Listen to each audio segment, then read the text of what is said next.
Amara was leaving a shoot. Late evening, Seoul traffic humming outside the studio gates. She had her bag on her shoulder, her script rolled under her arm, and exactly enough energy left for a quiet drive home. And then the flashes started, 3 paparazzi.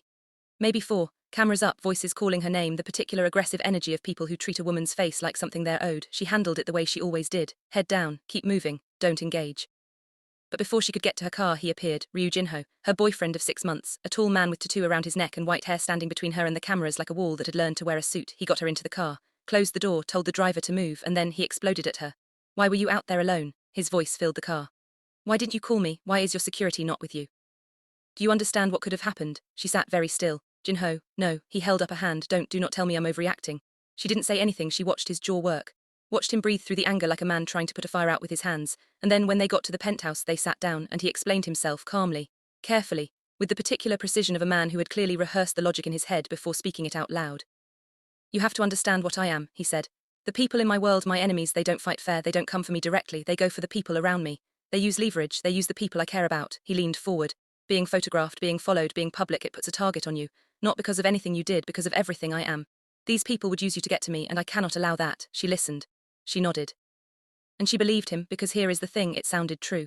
It had the shape and weight of truth. A powerful man with dangerous enemies trying to protect the woman he loved. That's a story as old as time. We recognize it, we romanticize it, but here is what she didn't know yet. Here is what she couldn't see yet, sitting across from him in that penthouse, in that beautiful room above that glittering city. He had looked her up before he ever spoke to her. He had seen her billboard before he walked into that gala. He had watched her film before he asked his assistant her name. He had known completely, specifically known that Amara was an actress.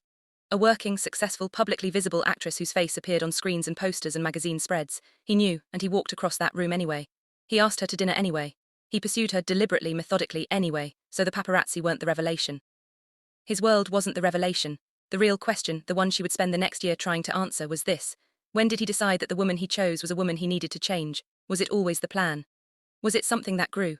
Or was it something darker, a man who loved what she was in theory but couldn't tolerate it in practice? Seoul's film industry charity gala. Amara arrived at 8 p.m. She was wearing a deep green dress that her stylist had argued for and she had almost rejected. She was glad she hadn't. She knew people in the room, nodded at directors, exchanged business cards with a casting producer she'd been trying to meet for 3 months, normal industry evening. The kind where the real conversations happen in corners, not at the main tables. She was in the middle of one of those corner conversations, half listening, nodding at the right moments when she felt it, the particular sensation of someone watching you with complete undivided intention. She turned. He was standing near the far wall, dark suit. No tie. A stillness that most men couldn't manufacture even if they tried. And he was looking directly at her, not stealing glances, not looking away when she caught him. Holding the look, she turned back to her conversation.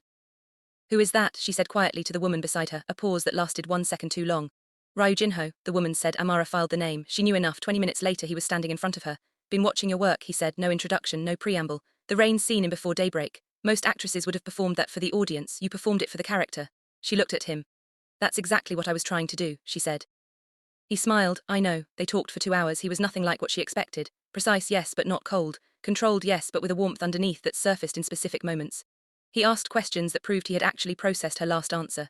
He had opinions about storytelling that surprised her. By the end of the evening she understood something. This man had done his research. He knew her filmography. He knew her training background. He had clearly watched more than one of her projects. He asked her to dinner the following Friday. She said yes. And she said yes knowing who he was. Just as he had said yes knowing who she was. The early months were extraordinary, not in a fairy tale way. In a specific, detailed, pays attention way. He remembered things, not just big things, the things people remember because they have to. The small things, the throwaway things. She mentioned once in passing that she found it hard to sleep after emotional shoots, that the character would stay with her for hours afterward.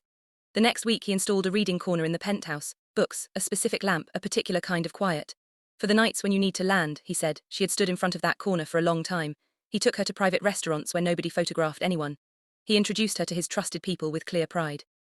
He was, in every visible way, a man who was proud to have her.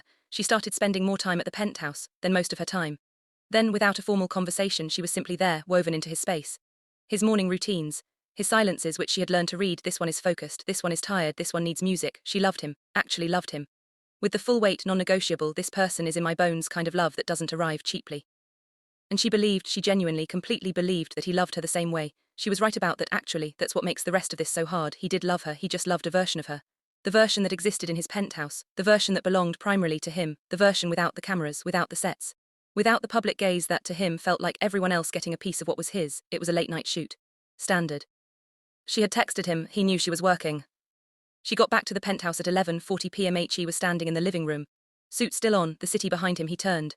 Late, shoot ran long. I texted. I know you texted.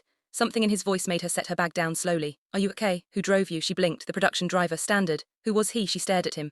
Jin-ho. It was a production driver. There were 20 other people on set. That's not what I asked. She stood there. Not afraid yet, but aware, like standing near a door and hearing something on the other side that hasn't opened yet. She answered him. Calmly, completely. He nodded, said nothing. Walked to the window. The next morning, breakfast on the nightstand, an apology soft-voiced and genuine. My world makes me careful, he said. I see threats where other men see nothing. It's not about you, it's about what I know is possible. She took his hand, she believed him, and that was the beginning. 6 weeks after that night, she was at the kitchen counter. New script, good one. The kind of role that appeared once every 2 years and made you rearrange everything else. She was on her second read-through making notes in the margins. He walked in, saw her, stood there for a moment. Another script, he said, not a question. It's a good one, she said, not looking up. The director is, you don't need to act anymore. She looked up, he was standing across from her, calm.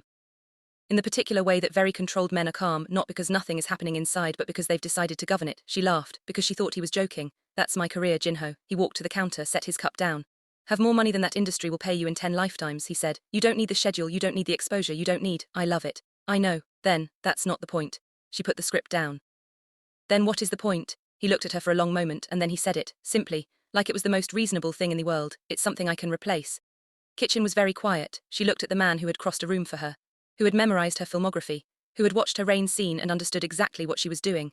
This man was now standing in front of her telling her that the thing he had first loved about her was something he could replace. She didn't say anything, but something shifted deep in her chest, quietly like a door very slowly beginning to close. She had been chasing this director for almost a year. The table read was at 10 a.m. She was dressed by 8:45. Bag by the door, coffee going. She walked to the front door, turned the handle, and the door didn't open. She tried again. The handle turned, the lock held. Jin-ho, nothing. Jin-ho, you're not going anywhere today. He came down the hallway, calm, dressed. Coffee in hand, like this was completely normal. There was a threat last night. One of my rivals is making moves. It's not safe. You locked the door. I secured the building. You locked me inside. I kept you safe. She stood there. She thought about a man who knew everything about her and chose her deliberately and was now standing between her and a door she could not open. Open the door, Jin-ho. He looked at her. The certainty in his face was not cruelty. That's what was so disorienting. It was conviction. He genuinely believed he was right. He genuinely believed that keeping her inside was an act of love. She didn't make the table read. And the next morning, a new car sat outside the building, black, gleaming. The exact color she had mentioned 6 months ago in a conversation she wasn't sure he'd absorbed. He held out the keys. I overreacted, he said. She took the keys. She looked at the car. She said nothing. Because she was already trying to figure out how to get to the director without being stopped again, she didn't announce it. She didn't argue for it. She arranged it, morning calls when he had early meetings. Scripts delivered to her manager's office, not the penthouse. Schedule built around his patterns, the hours he was unreachable, the days his security briefings ran long. She found windows, slipped through them.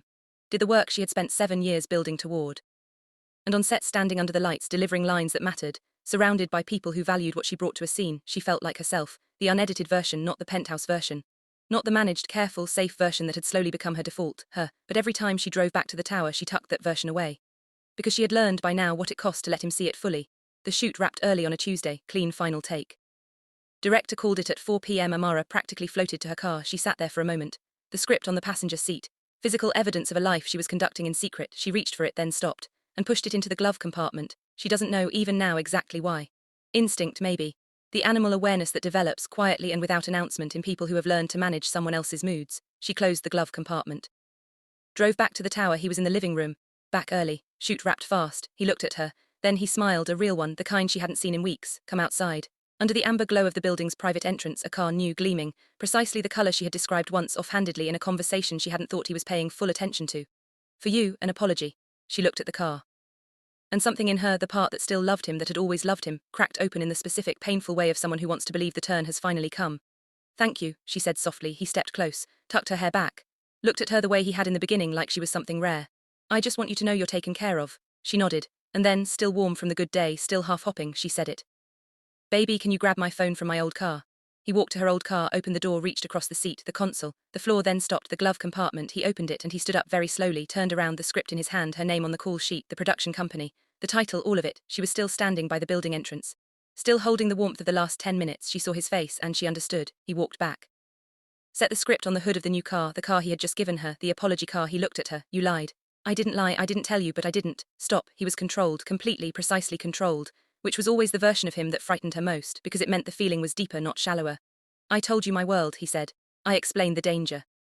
I explained what I am and what that means for the people around me. I gave you everything I had, this apartment, this life, every resource I have, and you went behind my back. Because you left me no choice. I left you every choice. I asked you to stop. I asked you. You didn't ask, you locked a door. Silence. It's my career, she said. It was my career when you met me. You knew, you watched my films before you ever spoke to me. You came to that gala knowing exactly who I was and what I did. So, she stopped, breathed once. Where is all of this coming from? What changed? He said nothing for a long moment, and then very quietly, what changed is that I don't want to share you with the world. She looked at him, not with anger, not yet, with a sadness so specific it had a shape, because she finally understood. He hadn't fallen for a woman, he had fallen for an idea of a woman.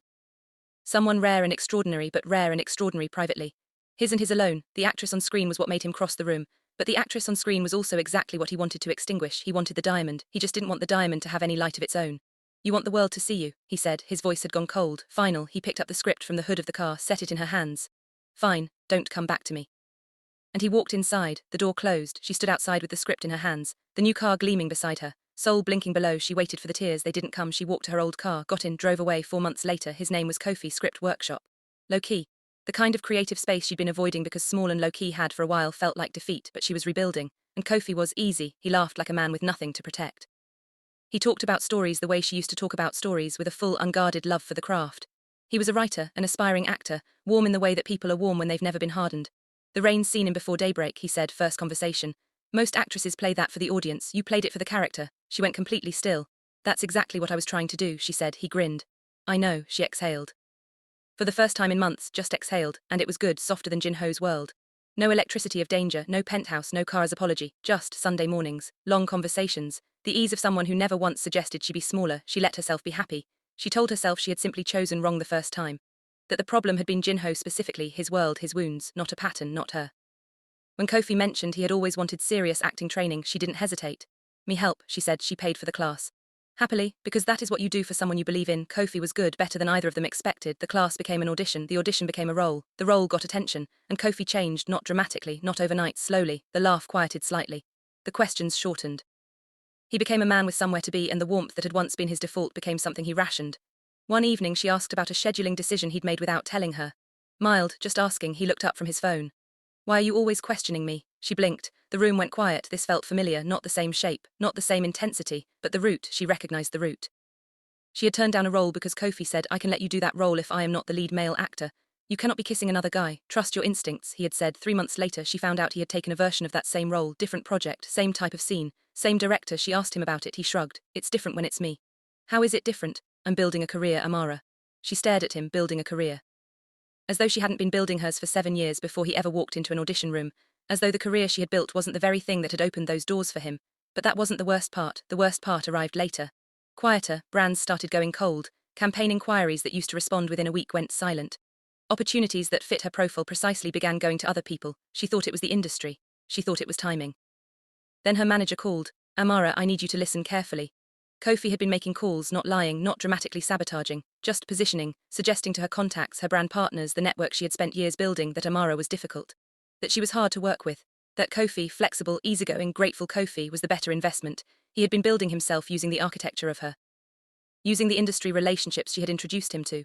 Using the brand contacts she had connected him with. Using the doors she had personally opened and quietly, professionally redirecting traffic away from her toward himself. She sat with her phone in her hands for a long time after that call. How, she thought, not how did he do it. She understood the mechanics. How did I end up here again? She went to him that evening, clear, still. I know what you've been doing. He chose reasonable. I was just networking. You were speaking for me. You were redirecting work that was meant for me. You were using my network to build yourself and dismantle me at the same time. Amara, you're being paranoid. You told me those brands were difficult. You coached me away from those opportunities and then you took them. Silence. Then you're becoming difficult, he said. She looked at him, really looked, and she saw it, not the same shape as Jin-Ho. Jin-Ho had power and used it directly. Kofi had borrowed her power and used it against her. Jin-Ho had locked a door. Kofi had locked an industry. Jin-Ho had said you don't need to act anymore. Kofi had made sure, quietly and methodically, that she couldn't. Different men, different methods, same disease, the need to own, the need to reduce. The need to be ultimately the tallest person in the room, even if that meant cutting someone else off at the knees. She picked up her bag. Not doing this again, she said, not to him, mostly to herself. She walked out the door. He said something. She didn't register it. Didn't need to. The door closed and she stood in the corridor in the ordinary quiet of a perfectly ordinary building, and she breathed, not relief, not victory, just air, clean, entirely hers. She moved into an apartment, chose it herself, paid for it herself, furnished it slowly, one deliberate piece at a time, a couch she liked with no one to consult. A bookshelf heavy with scripts and half-filled notebooks. A kitchen table where she sat every morning with coffee and silence that was hers, not managed, not performed, Not rationed by someone else's moods and fears and needs, just hers. She called the director, the one with the role she had been chasing before Jinho locked that door. The one whose table read she had missed. The one she had abandoned quietly in the interest of someone else's peace. He was surprised to hear from her. She didn't explain everything. She said only, "I'm available now. And I want this." He called back within a week. The role was still open. First day back on a major set, she stood in front of the camera, lights up, crew settling into position. The particular focused silence of a set about to begin work. And in that stillness, in the breath before the director called action, she felt it. Herself, not the penthouse version. Not the small, careful, conflict-avoiding version that had learned to measure how much light it was allowed to give off. Not the version that hid scripts in glove compartments and arranged her schedule around someone else's paranoia. Not the version that paid for someone's education and watched him use it as a tool against her. Her, the full, original, unedited thing. The director called action. And she stepped into the scene, not for Jinho, not for Kofi, not for anyone waiting at home with opinions about how much of her the world should get to see for herself, for the rain scene. For the character who deserved to be played fully. For every version of herself she had quietly packed away in the interest of being loved, she let them all out. Here is what Amara's story is really about. It's not about two bad men, it's about one pattern wearing two different faces. Jinho came with power. He pursued her openly. He adored her loudly. And then he tried to own her through locked doors and expensive apologies, and the quiet, relentless insistence that her public life was a threat to his private one. Kofi came with ease. He pursued her softly. He supported her genuinely in the beginning. And then he tried to own her through whisper campaigns and borrowed connections and the quiet, strategic dismantling of everything she had built. One was loud about his control. One was invisible about his. Both believed in their own specific way that loving her meant managing her. And here is what the story asks you to sit with. The man who pursues you knowing exactly who you are and then spends the relationship trying to change that was never in love with you. He was in love with the feeling of having you. That is not the same thing. Love does not cross rooms and then close doors. Love does not purchase you a car after locking you inside a building. Love does not invest in your dream and then quietly redirect the dividend to itself. Love says this is who you are and I want all of it. Not the managed version. Not the version that makes me comfortable, all of it. Amara learned this. The hard way, twice, but she learned it, and now no penthouse, no gifts. No man standing in the background deciding how much of her the world is allowed to see, just her, standing in front of a camera, finally, fully, irreversibly, on her own terms. And for the first time in a very long time, she wasn't performing for anyone, she was free. If this story stayed with you, share it with someone who needs to hear it. And if you've ever been chosen by someone who already knew who you were and then spent the relationship trying to make you into someone else, you already know exactly what Amara felt. And you already know, you were never the problem. See you in the next story.